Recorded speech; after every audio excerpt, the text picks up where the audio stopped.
नमस्कार दोस्तों, स्वागत है आपका इंडिया ब्रेकिंग न्यूज़ चैनल में। जी हाँ दोस्तों, आपको बताने वाला इस वक्त की सबसे बड़ी खबर यहाँ पे निकल कर आ रही है। तो आपको बताने वाले 10 हफ्ते से कम रहा लॉकडाउन तो बुरे होंगे हालात, ग्लोबल एक्सपर्ट ने चेताया।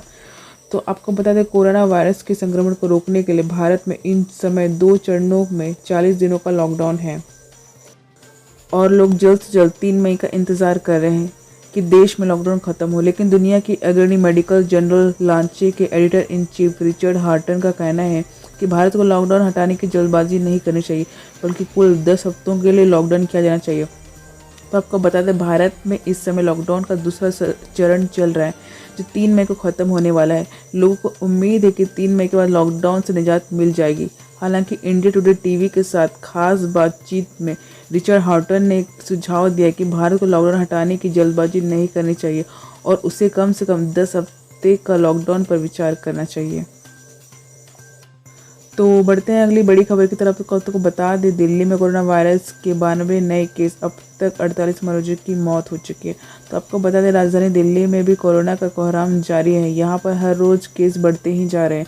बुधवार को दिल्ली में कोरोना के 92 नए केस सामने आए हैं, जिसके बाद यहाँ पर संक्रमितों की संख्या 2048 हो गई है। दिल्ली में कोरोना से बुधवार को एक और मौत हुई है। इसके साथ ही अब तक कुल 48 लोग की जान जा चुकी है। दिल्ली में 700 मरीज ऐसे भी हैं जो ठीक होकर अपने घर जा चुके हैं, जिसके बाद राजधानी में एक्टिवेट केस 1475 बताई जा रही है। वहीं देश में अब तक कोरोना के कुल 20,471 मरीज हैं। मौत का आंकड़ा 650 हो गया है। पिछले 24 घंटे में 50 लोगों की मौत हो चुकी है। तो बढ़ते हैं अगले बड़ी खबर की तरफ। तो आपको बता दें, ट्रम्प की ईरान को समुद्र में परेशान किया तो उनके जहाज उड़ा देंगे। तो आपको बता दें, कोरोना वायरस को लेकर दुनिया भर में संकट बरकरार है, लेकिन संकट की इस घड़ी में भी अमेरिका और ईरान के बीच फिर से तानातानी बनती दिख रही है। अमेरिका राष्ट्रपति डोनाल्ड ट्रंप ने ट्वीट कर ईरान को धमकी देते हुए कहा है कि ईरानी जहाज अगर समुद्र में उनके जहाज के लिए खड़ी करते हैं तो उन्हें उड़ा देने को कह दिया गया है। आपको बता दें, कोरोना के त्रस्त अमेरिका इस खतरनाक वायरस से तो लड़ ही रहा है, लेकिन इस बीच अमेरिकी राष्ट्रपति डोनाल्ड ट्रंप ने ट्वीट के जरिए ईरान को चेताते हुए यह भी कहा है कि उन्होंने अमेरिका नौसेना से कह दिया है कि अगर समुद्र में ईरानी जहाज उनके जहाज को किसी तरह से नुकसान पहुंचाते हैं तो उन्हें नष्ट कर दिया जाएगा।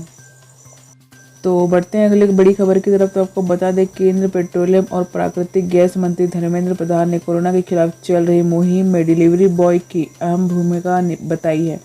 उन्होंने देश के 1000 से अधिक एलपीजी डीलर से बातचीत के दौरान इस लड़ाई में डिलीवरी बॉय को पहली पंक्ति का योद्धा बताते हुए उन्हें जनता को जागरूक से जुड़ी 4 बातें बताने की अपील की है। तो आपको बता दें, धर्मेंद्र प्रधान ने वीडियो कॉन्फ्रेंस के जरिए एलपीजी वितरकों को उज्ज्वला योजना के तहत 3 मुफ्त सिलेंडर पहुंचाने का निर्देश दिया, ताकि प्रधानमंत्री गरीब कल्याण योजना के तहत गरीब की मदद हो सके। उन्होंने कहा है कि मुख्य 4 बातें बताने को कहा है। पहला, कोरोना से बचाव के लिए फेस मास्क लगाकर रखें। दूसरी, कोरोना से जुड़ी हर जानकारी के लिए आरोग्य सेतु ऐप का इस्तेमाल करें।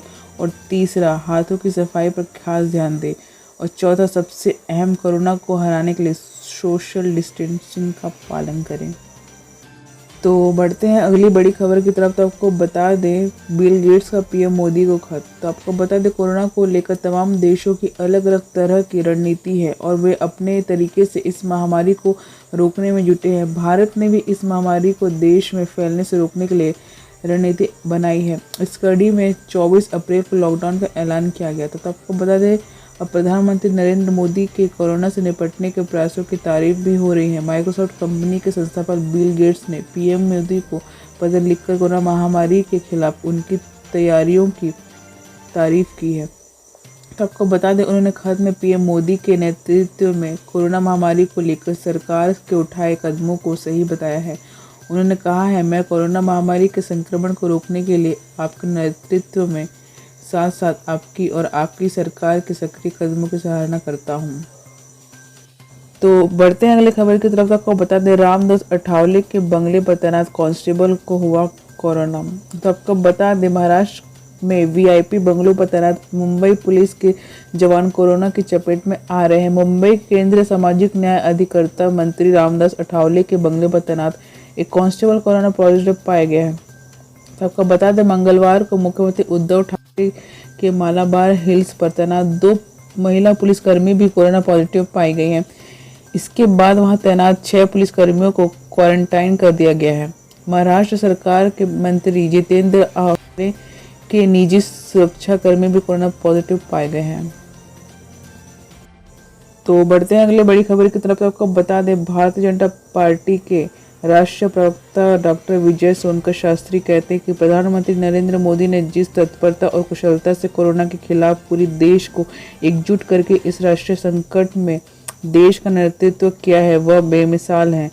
शास्त्री के मुताबिक हर बात में प्रधानमंत्री के काम में कमियां निकालने वाले विपक्ष को भी इस बार कोई कमी ढूंढ नहीं मिल रही है, क्योंकि प्रधानमंत्री ने दलगत राजनीति से ऊपर उठकर इस संकट से निपटने के लिए काम किया है और दिन रात वह जिस निष्ठा से जुटे हुए हैं उससे कोरोना से लड़ने वाले डॉक्टर, चिकित्सा कर्मियों, पुलिस कर्मियों, सुरक्षा बलों, स्थानीय प्रशासनों, स्वयंसेवी संगठनों समेत सबका हौसला बढ़ गया है।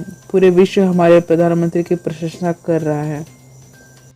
तो बढ़ते हैं अगली बड़ी खबर की तरफ। तो आपको बता दें उत्तर कोरिया शासक किम जोंग उन को आखिर हुआ क्या है। तो आपको बता दें उत्तर कोरिया के शासक किम जोंग के स्वास्थ्य को लेकर रहस्य सा बन चुका है। अमेरिका और साउथ कोरिया की मीडिया रिपोर्ट्स में मंगलवार को किम जोंग की खराब तबीयत को लेकर कई तरह के दावे किए जा रहे हैं। हालांकि कई घंटे बीत जाने के बाद भी उत्तर कोरिया की तरफ से इस पर कोई प्रतिक्रिया अभी तक नहीं आई है। आपको बता दें मीडिया रिपोर्ट्स के मुताबिक किसी डिसीज के कारण किम जोंग को लंबे समय से इलाज चल रहा था। इसी बीच उनकी तबीयत ज़्यादा खराब हो गई। इसे लेकर साउथ कोरिया और अमेरिका मीडिया रिपोर्ट्स में 2 तरह के दावे किए जा रहे हैं। उन्होंने मीडिया रिपोर्ट्स के अमेरिकी खुफिया सूत्रों के हवाले से लिखा किम जोंग या तो कोमा में है या फिर ब्रेन डेड हो गए हैं। वहीं साउथ कोरिया के खुफिया सूत्रों के हवाले से मीडिया ने लिखा है कि किम जोंग की हार्ट सर्जरी चल रही है। फिलहाल उनकी गंभीर हालत के बारे में किसी को कोई जानकारी नहीं है। तो आज के लिए बस इतना ही दोस्तों। अगर आपको ये वीडियो अच्छी लगे तो इस वीडियो को लाइक करिए और शेयर करिए, और अगर आप भी जुड़ना चाहते हैं हमारे साथ देश की तमाम बड़ी खबरें तो इस चैनल को सब्सक्राइब करना ना भूलें। धन्यवाद। जय हिंद।